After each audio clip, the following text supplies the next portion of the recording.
අහා. ඒක ආරම්භයේදීම ලොකු භීතියක් ඇති කරන දෙයක් නේද? අනිවාර්යෙන්ම. ඒ ලිපියේ අන්තර්ගතය සැබවින්ම බිහිස්සුනුයි. වගේම එක්තරා විදිහක ක්‍රූර උපහාසයක් ඒකේ ගැබවලා තිබුණා. ඒ ලිපියේ මෙහෙම සඳහන් වෙනවා මම මගේ වැඩේට ගොඩක් ආදරෙයි. මම ඉක්මනින්ම ඒක නැවත ආරම්භ කරනවා. මා දැන් වෛද්‍යවරයෙකු බව ඔවුන් පවසනවා කියලා. ඒක ඇත්තටම මනස අවුල් කරන ප්‍රකාශයක්. ඔව්. ඒ වගේම මේ ලිපිය අවසානයේ අත්සන් කරලා තිබුණු නම අවුරුදු 100 ගණනකට පස්සෙත් අදටත් මුළු ලෝකයක්ම දන්නවා. ඒ තමයි ජැක් ද රිපර්. ඒක තමයි මේ සමස්ත අභිරහසයේම කේන්ද්‍රය වෙන්නේ. හරියටම. ඉතින් අපගේ මූලාශ්‍රය හරහා සිදු කරන මේ සවිස්තරාත්මක ගවේෂණයේ අරමුණ වෙන්නේ හුදෙක් මේ ඝාතකයා කවුද කියලා හොයන එක විතරක් නෙවෙයි. ඔව් ඒක ඊට වඩා ගොඩක් එහාට ගිය දෙයක්. උණු සැබෑ අපරාධ කතාව. ඒ වෛරල් කියන වචනය මේ තත්ත්වයට ඉතාමත් නිවැරදි. ඇත්තටම අපි අද බලන්නේ වික්ටෝරියානු ලන්ඩනයේ කාමීකරණය සහ අර අන්තදරිද්‍රතාවය කොහොමද මේ අපරාධ කෙරෙහි පොදු ජනතාව තුළ දැඩි උමතුවක් නිර්මාණය කළේ කියන එක ගැනයි. මොකද ඒ කාලේ මධ්‍යම ප්‍රවෘත්ති ඒජන්සියට මේ වගේ ලිපි 100 ගණනක් ආවා. පොලිසිය මුලින්ම හිතුවේ මේකත් නිකම් අවධානය දිනා ගන්න කරපු විහිළුවක් කියලා. ඕ ඒක සාමාන්‍ය දෙයක් නේ. හැබැයි මේ රතු තින්තෙන් ලියපු ලිපිය ලැබිලා හරියටම දවස් 3කට පස්සේ ලන්ඩනයේ වීදිවල එකම රාත්‍රියක තවත් කාන්තාවන් දෙදෙනෙකු ඊටාම අමානුෂික විදිහට ඝාතනය වෙනවා. අම්මෝ ඒ කියන්නේ ඒ ලිපිය විහිළුවක් නෙවෙයි. ඒක තමයි. එතනින් පස්සේ තමයි මේ ලිපියේ තිබුණු උපහාසාත්මක බව සමස්ත වික්ටෝරියානු සමාජයේම මනස ඇතුළට තදින්ම කාවදින්නේ. මෙහි ඇති වඩාත්ම සිත්ගන්නාසුළු කරුණු නම් ජැක් ද රිපර් යනු නූතන අර්ථයෙන් ලෝකයේ ප්‍රථම අනුක්‍රමික ඝාතකයා. එමත් නැත්නම් සීරියල් කිලර් වීමයි. පොඩ්ඩක් ඉන්න මට ඒක ටිකක් පැහැදිලි මදි. ඉතිහාසයේ පුරාවටම මිනිස්සු සමූහ වශයෙන් ඝාතනය කරපු අය ඕන තරම් හිටියනි. ඔව් අනිවාර්යයෙන්ම හිටියා. ඉතින් ඇයි ජැක් ද රිපර් ලෝකයේ පළමු අනුක්‍රමික ඝාතකයා විදියට මේ මූලාශ්‍රවර හඳුන්වන්නේ? අන්න ඒක හොඳ ප්‍රශ්නයක්. මීට පෙර හිටපු ඝාතකයන් මිනිමෙරුවේ මොකක් හරි පැහැදිලි අරමුණක් වෙනුවෙන්. ඒ කියන්නේ මුදල් වෙනුවෙන්, බලය වෙනුවෙන්, එමත් නැත්නම් පෞද්ගලික පරිගැනීමක් වෙනුවෙන්. ඒ කියන්නේ මොකක් හරි වාසියක් බලාපොරොත්තු වෙන. හරියටම. නමුත් යම් නිශ්චිත රටාවකට අනුව කිසිම පෞද්ගලික සම්බන්ධයක් නැති ගොදුරු තෝරාගෙන හුදෙක් තමන්ගේ විකෘති ආශාවක් වෙනුවෙන් මෙලෙස ඝාතන වැලක් සිදු කිරීම කියන කාරණාව ඒ යුගයේ මිනිසුන්ට සම්පූර්ණයෙන්ම අලුත් දෙයක්. ඒ කියන්නේ සංකල්පෙම අලුත්. ඔව් මේ ඝාතන වැලක් කියන සංකල්පයම එවකට පුවත්පත් කතුරුන් සහ මනෝවිද්‍යාඥයින් විසින් අලුතින්ම නිර්මාණය කරන ලද්දක්. ඔවුන්ට සිද්ධ වුණා මේ අලුත් තත්ත්වය නිර්වචනය කරන්න. මේ ඝාතකයා ලන්ඩන්නේ වීදි පුරා අදෘශ්‍යමාන හොල්මනක් වගේ සැරිසරනවා කියන මනෝවිද්‍යාත්මක භීතිය ඒ යුගයටම අලුත්. ඒ භීතිය කොච්චර දරුණුද කියනවනම් නොවැම්බර් 9 වෙනිදා මිලර්ස්කෝට් කියන කුඩා කාමරය ඇතුලේ සිදුවුණු ඝාතනය දැක්ක සාක්ෂිකරුවන්ගේ ප්‍රකාශවලින් ඒක හොඳටම පැහැදිලි වෙනවා. ඔව් ඒක හරිම ඛේදනීය දර්ශනයක්. ඒ දොර කඩාගෙන ඇතුළට ගිය පුද්ගලයා පවසා තිබුණේ Taman දුටු දෙය නිරය දර්ශනයක් වගේ කියලයි. ඒක මිනිසුකෙගෙනව යක්ෂයෙකුගේ වැඩක් කියලා ඔහු කිව්වා. ඒ ඝාතනයේ තිබුණු ක්‍රූරත්වය හිතා ගන්නවත් බැරි තරම්. ඉතින් මේ හැම දෙයකින්ම කියවෙන්නේ මොකද්ද? ආයතහ 880 ගණන් වල ලන්ඩනය කියන්නේ ලෝකයේ බලවත්ම දියුණුම අධිරාජ්‍ය හදවතනේ. මේ තරම් දියුණු අධිරාජ්‍යයක මෙවැනි රකුසෙක් බිහි වුණේ ඇයි? අපි මේක වඩාත් පුළුල් පින්තූරයකට සම්බන්ධ කළොත් ඒකට උත්තර තියෙන්නේ ජැක් ද රිපර්ගේ චරිතයෙන් ඔබට ගිය තැනක. ඔහු නිර්මාණය කළ වටපිටාව.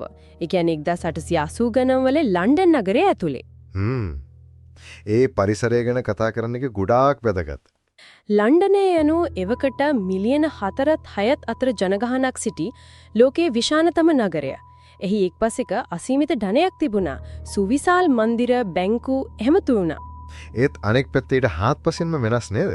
ඔව් හරියටම ඒකට යාබද වයිට්චැපල්, ස්පිටල්ෆීල්ඩ් සහ ෆ්ලවර් ඇන්ඩ් ඩීන් කියන වීදිවල තිබුණේ හිතාගන්න බැරි තරම් අන්තදරිද්‍රතාවයක්. මම මූලාශ්‍රවල කියවපු විදිහට මේ වීදි හරියට පන පිටින් අපායට ගියා වගේ අත්දැකීමක්. කර්මාන්ත ශාලාවලින් පිටවන ඝනදුමයි ලන්ඩනේ මීදුමයි එකතු වෙලා මුළු නගරයම හැමතිස්සෙම වැහිලා තිබුණේ. අනිවාර්යයෙන්ම දවල්ටවත් හරියට හිරුවිලි වැටෙන්නේ නැතරම් අඳුරුයි. මේකට තවත් දේවල් එකතු වෙනවා. රුසියාවෙන් සහ පෝලන්තෙන් ආපු යුදෙව් සංක්‍රමණිකයන් ලක්ෂ ගණනක් මේ ප්‍රදේශයට එනවා. අනිත් පැත්තෙන් මුඩුක්කු ඉවත් කිරීම සහ ගණිකා නිවාස වසා දැමීමේ නීති නිසා මිනිස්සු පාරට වැටෙනවා. ඒකනේ මේ අසරණ වුණු හැමෝම තල්ලු වෙන්නේ අර පටු අපිරිසිදු වයිට්චැපල් වීදිවලට. මේක හරියට පුපුරා යන්න ආසන්න වෙඩි බෙහෙත් ගබඩාවක් බවට පත් වෙලා තිබුණේ. ආහා අර 1887 දී ට්‍රැෆල්ගාර් චතුරස්‍රයේ වුණ සිදුවීමත් මේකට ලොකු බලපෑමක් කළා නේද? ඔව් ඒක ඊටමත් තීරණාත්මක තැනක්. 1887 දී නිවාස අහිමි වූ දහස් ගණනක් මිනිසුන් ට්‍රැෆල්ගාර් චතුරස්‍රයේ කූඩාරම් ගහගෙන ඉන්න පටන් ගත්තා.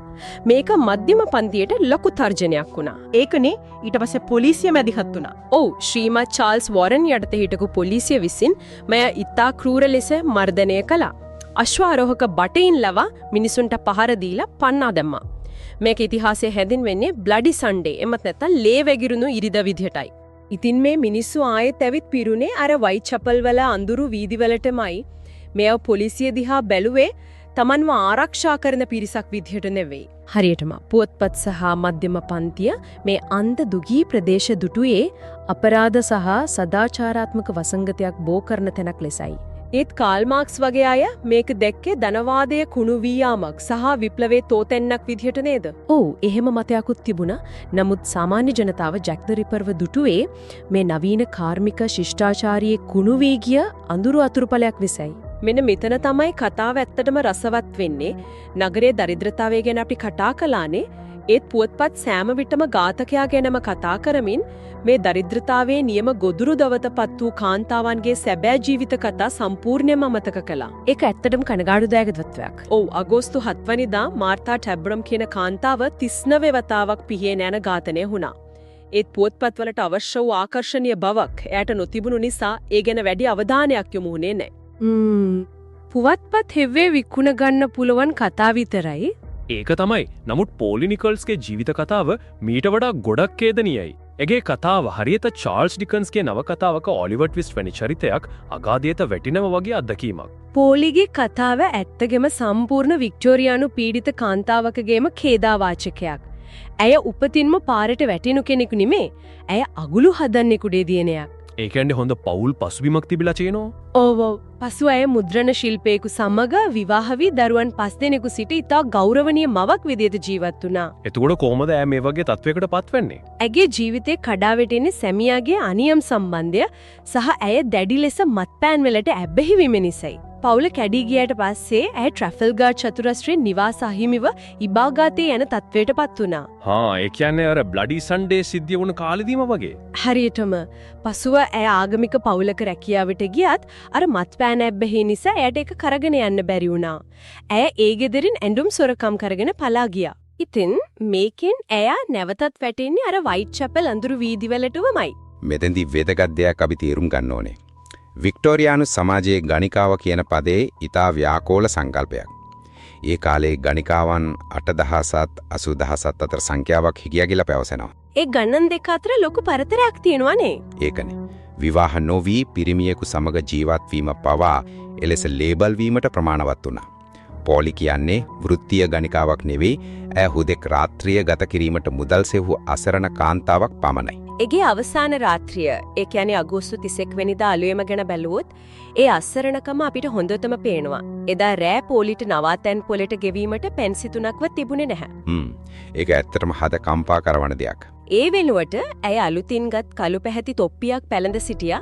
ඇය ෆ්‍රයින් පෑන් කියන තැබෑරුමේ මත්පැන් පානය කරමින් ඉඳලා තියෙනවා. ඔව් ඊට පස්සේ අලුයම 2:30ට පමණ ඇගේ මිතුරියක වූ එලෙන් හොලන්ට ඇව හමු වෙනවා. එතනදී පෝලි කියලා තියෙනවා මට ඉක්මනින් මගේ නවාතැන් මුදල හොයාගන්න පුළුවන් කියලා. හැබැයි ඒක තමයි ඇව ජීවතුන් අතර දැක්ක අවසාන අවස්ථාව.